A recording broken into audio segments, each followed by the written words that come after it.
Hitler had the capacity of persuading one man or 10,000 men face to face of his particular right point of view. It was an astonishing thing that happened. Now, very often it happened with men who themselves were weak and very confused.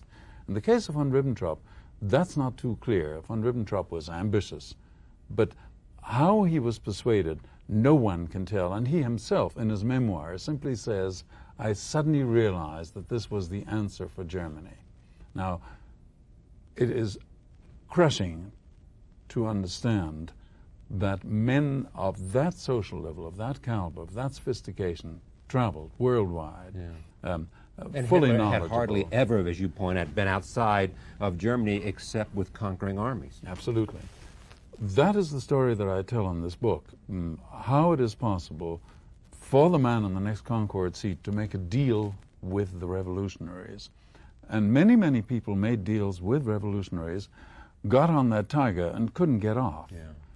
It started out when somebody, a friend of Ribbentrop's, said to Adolf Hitler, who complained that he said, I wish somebody could read me the London newspapers, the Paris newspapers. Somebody said, I have a man like that. Well, the next thing was that Hitler became an advisor. And from advisor, he became an extra advisor, a special plenipotentiary, a man who went out to make deals for Hitler.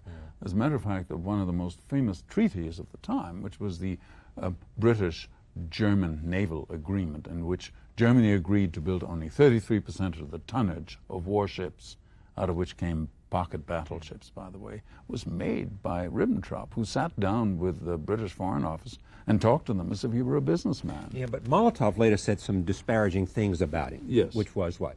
Well, Molotov said, if we'd known what a fool the German minister was. The fact is that Molotov made a deal. The fact is that Stalin made a deal with Germany. As you know, the Russians and the Germans had a very important non-aggression pact which made it possible for Hitler to go to war. In the middle sat Poland, and the Poles had convinced the British that they could defend themselves, not to worry. What did he know about the Holocaust? I don't believe that anyone who wasn't within the tiny little body of the Gestapo knew a great deal about the actual plans for the elimination of Jews.